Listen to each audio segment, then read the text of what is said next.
Well, hello and welcome to episode 9 of Grow, Transform, and Evolve, the podcast where we discuss all things personal and professional development. And today we're going to go rapid fire. Episode 9 is going to be an awesome episode. It is titled The Perfect Storm, Mental and Physical Toughness. And my guest is UFC Lightweight contender Matt Frevola. I'm going to move rapid fire. Matt is very close to actually having his 6th fight in UFC. He's actually in camp now preparing for a fight he's going to have on June 12th. And I want everybody to watch. We'll give insights into that in the background. But as always, I do a quote of the episode that really relates to the person I'm interviewing. And this one is the epitome of Matt Frevola, who I know personally. He worked out the same gym as mine. I knew him when he was a budding amateur, and now he's in the big show. But it's a quote by Pele, and it could have been attributed to Matt Frevola, truth be told, but it is: success is no accident. It is hard work, perseverance, learning, studying, sacrifice, and most of all, love what you are doing and learning to do. So with that said, I'm going to introduce Matt because he doesn't have a whole lot of time. He's definitely in that fight mode, so to speak. But I love Matt because not only would he kick your ass, but he'd give you the shirt off his back afterwards. He's a heck of a nice guy and a tough guy, but heart of a lion. And just glad to have you. Glad you were able to carve out some time, Matt. Yeah, appreciate that, Steve. And that was a good quote. You always got the good quotes on. Well, that one's perfect for you. Mental and physical toughness, you exhibit that. Just to give you a little background, let me know if I'm missing anything for my listeners. Current UFC lightweight contender at 8 with a total pro record of 8-2-1. His nickname is the Steamrolla, so you got to follow him and follow that name. He's a Muay Thai practitioner, a Brazilian Jiu-Jitsu black belt, a wrestler. That's his martial arts credentials, MMA credentials. And he's also a recently promoted captain in the U.S. Army Reserves with a BS in criminology from the University of Tampa, and very soon to be married to a wonderful woman named Billy. Is that true too? That is true. That is true. All that is true, except I'm a brown belt in jiu-jitsu. Oh. Didn't get that black belt yet, but I actually demoted you. I screwed it up earlier. I said a blue belt earlier. I demoted you. Now I promoted you. Matt Roy will be happy to know you've been promoted by me on a podcast. So I'm sure he'll agree with that one. Well, how's the camp going, man? So the fight's June 12th. Tell us a little bit about that event. Yeah, it's June 12th, UFC 263. And camp's going good. I got about 8 weeks notice for this fight. So 8 weeks I've been disciplined. I've been training hard. I've been eating right. We got a great opponent. I did all my research on him, and I'm 100% prepared for him. And yeah, this is the final stretch. I got like 1 week left. I got all my sparring done. I've done everything. My body feels great, and now getting ready to cut this weight and then have some fun. How far are you off from your weight number? I'm right on point. I track everything. Just like I've learned from you. I've learned from Arroyo. I have notebooks back home where I've got almost 10 years of my training written down in these notebooks. Wow. And every fight camp, I write down everything I do. I write my weight down. So everything, I always go back and look at my past fight camps, and I say, where was I 2 weeks out from my last fight? Where was I 3 weeks out from my last fight? Just to make sure that I'm on schedule, and I always try to improve every fight camp, and by tracking everything always helps that. So every situation is a learning event. Is that fair to say? Whether it's in the pre-training or your fight as well, too, right? Oh, definitely. The journey as a martial artist is about growth, and every time I step into the octagon, I'm growing and I'm getting better the next time. Yeah. And every fight camp I put together, the next one's going to be better because I'm gaining that experience. I'm growing as a person, as a man, as a martial artist, and that's what it's all about. I think Conor McGregor has a great quote, something to the extent of he never loses a fight because every fight, whether he wins or loses, he learns a valuable lesson that he can carry forward to the next fight. Yeah, you win or learn. Yeah, exactly. So again, my audience is not primarily mixed martial arts folks. So give us a little top line on what MMA is, mixed martial arts. I think it's going to be bigger than the NFL, Major League Baseball. It's eclipsing. It's getting very close soon right now, and I think it's going to be even bigger. So tell us top line MMA real quick for the listeners. Yeah, you said it right there. It's mixed martial arts, and then for the people who don't really know anything, I always say, the cage fighting. Those guys fighting in the cage. Yeah, that's what it is, pretty much. But there's so much to it than that. At the early ages of MMA, mixed martial arts, it was like a bunch of tough guy brawlers and stuff. But now it's really martial arts and the boxers, the wrestlers, the jiu-jitsu guys, the Muay Thai guys, and then being able to learn all these martial arts and really put them together in the cage and use all those different aspects of fighting on the highest level. And you can break those really into two categories, right? Striking and grappling. So striking would be boxing, some sort of kickboxing. You're a Muay Thai practitioner, Taekwondo, I suppose. Then on the grappling side would be wrestling and Brazilian Jiu-Jitsu. Is that fair to say? Yes. Those are what I go to. Yeah. So how did you get involved in this? You're a hell of a nice guy. You are salt of the earth. Your family's salt of the earth, and a lot of people think this nice guy getting in a cage fighting. I know you're a competitive guy too. You always test yourself. You always want to get better. How did you get interested in this, and how did that all evolve? Yeah. I wrestled in high school, and that's kind of how it started. But I also did a little Taekwondo when I was young as well. And then I was always I'm a born athlete, and I'm a born competitor, and I played a little college football, a little college lacrosse, and then once that was all over, I missed the competition, and I had a buddy who did Brazilian Jiu-Jitsu, and I was a wrestler, so I had some grappling experience, and I started going to Jiu-Jitsu with him. And I kind of got hooked right from there. Brazilian Jiu-Jitsu it's almost like human chess with your body. Absolutely. There's so many submissions, and then there's counters to those submissions, and then there's counters to those counters, and that's right. Setups to those, and it's it takes average like 10 years to get your Brazilian Jiu-Jitsu black belt, and such an accomplishment. So I really fell in love with Jiu-Jitsu. And when I was I moved down to Tampa, Florida, and I started training at Gracie Tampa South with Matt Arroyo. Great school. Yeah, I walked in there and I was like, yeah, I'm a tough guy wrestler. I got some Brazilian Jiu-Jitsu, training. Yeah, I'd like to fight one day. And then they handed me a pair of MMA gloves. They gave me a pair of shin guards and said, we got amateur fighters who need sparring partners tonight. So you did the wolves fast. Exactly. I got thrown in the Shark Tank pretty quick, and from there, I kind of fell in love with it, and was able to help out these amateur fighters at Gracie Tampa South get ready for their fights, and Arroyo really taught me the proper way to have a fight camp, to train hard, to do everything the right way, and eventually I started taking amateur fights myself, and I got to 8-0 as an amateur, and then we decided to go pro. And now the rest is history. How were you recognized by Dana White at the UFC? Because you didn't go the normal route of a Contender Series or the Ultimate Fighter, correct? Or did you do Contender? Yeah, I did Contender. Okay. I got up to a 5-0 as a professional, and then I got on the Dana White Contender Series. Okay. And then I had a big win, a big submission on that show, and Dana White gave me a UFC contract that night.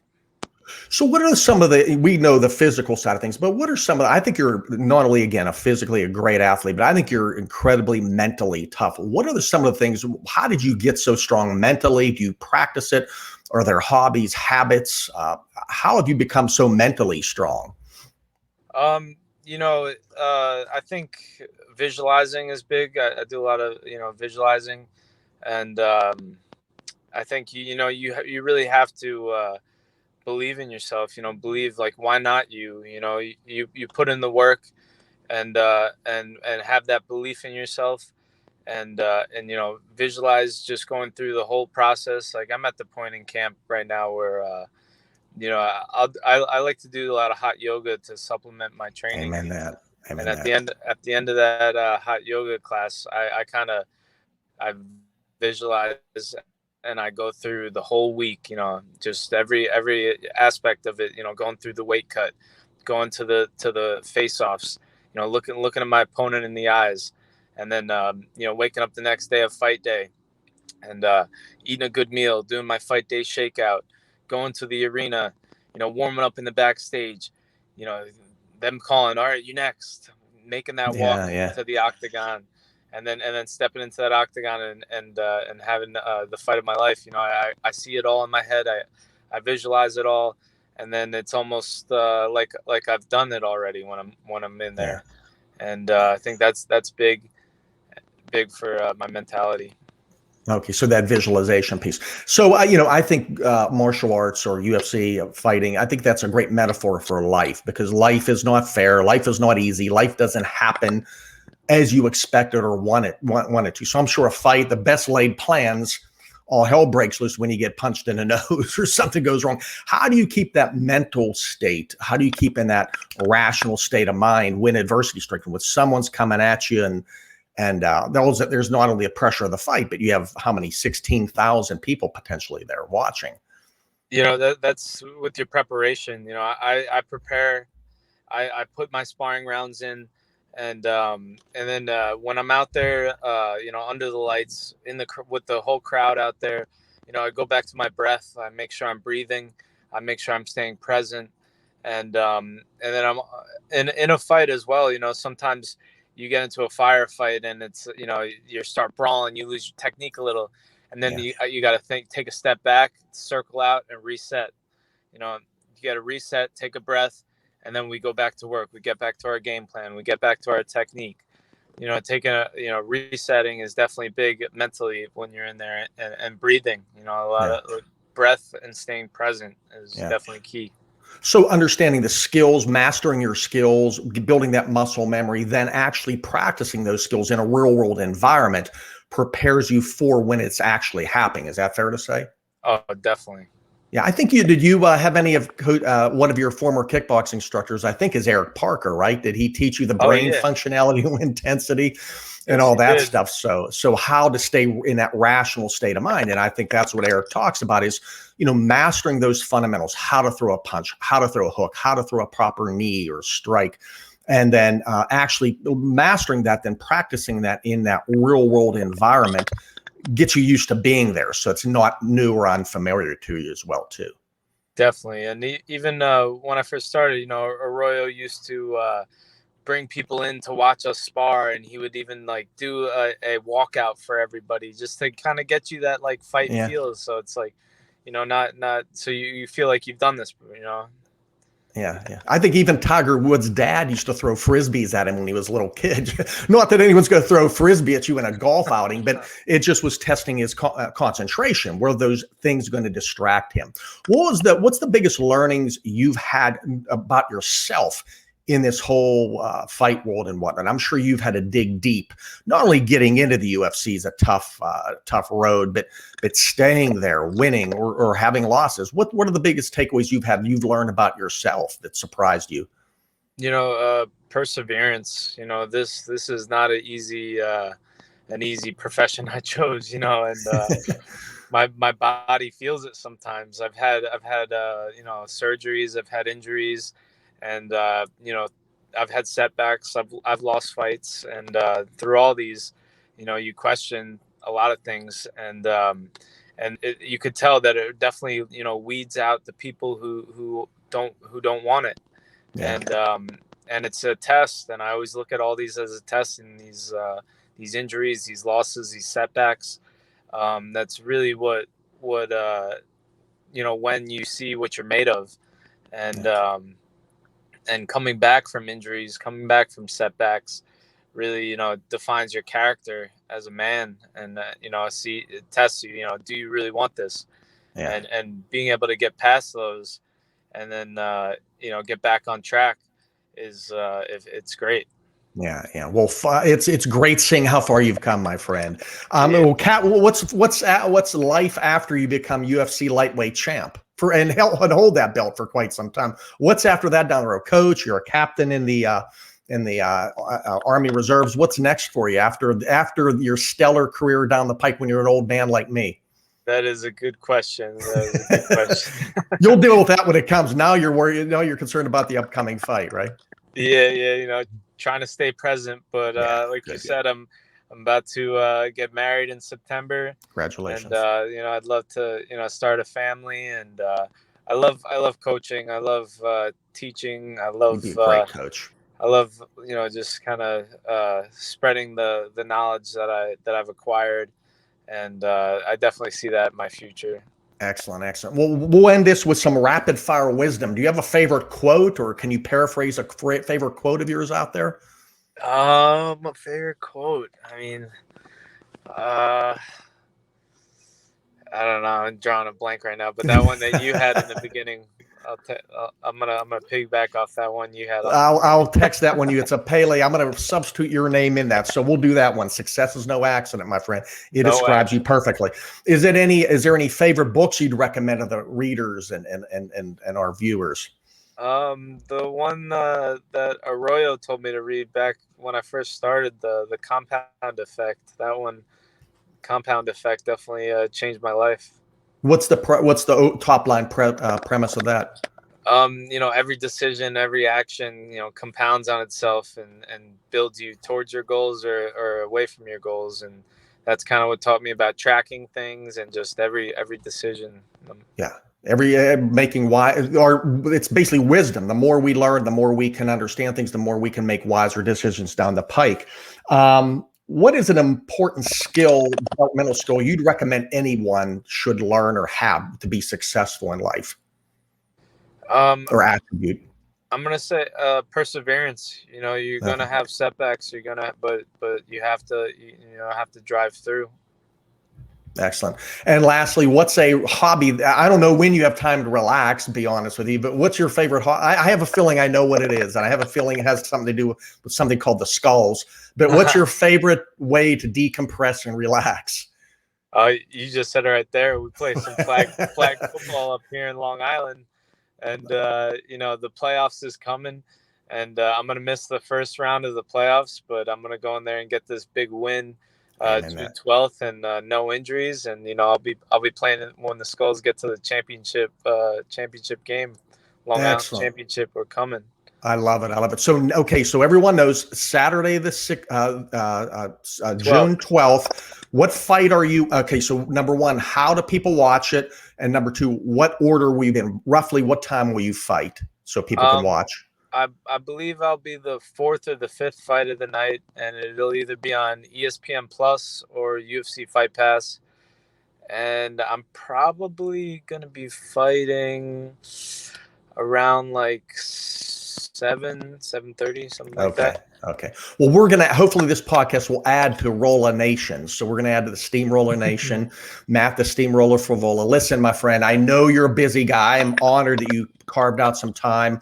We wanted to keep this short and sweet because you're doing some weight cutting and some training still and relaxing. So I wanted to be short and sweet with you, but I think you gave us some good insights for my listeners and whatnot. And wish you the best during your next fight. I will be watching. I'm going to be at a Muay Thai event in Miami, something called Triumphant, watching Asap Tenpal, who I think you know. Oh yeah, he's fighting Kevin Ross. Kevin Ross, yeah, little old school guy coming back. But we're going to be ringside. Awesome. Yeah, we're going to be ringside, and but I will have that up and running, because that'll be prior to pay-per-view, so I will be able to watch it from there. So nice, Steve. It's nice talking to you, man. We go way back, and I remember those Muay Thai classes we used to do together. And yeah, we had a great time. Well, if I was younger, man, I'd be competing with you and Billy, but I'm an old dude. I came at it late. Looks like your dad is your dad still doing it? Yeah, he messes around. He's always doing it a little bit. But no, you're. Yeah. Hey. He has that. Hey, just as long as he has that fire. But it was an honor chatting, my friend. Thanks for carving out the time. And again, best of luck. Stay in touch and look forward to you having your another win in UFC and getting closer to the belt of the lightweight championship belt. So awesome. Thanks, Steve. Good luck, my friend. Have a good one. Later.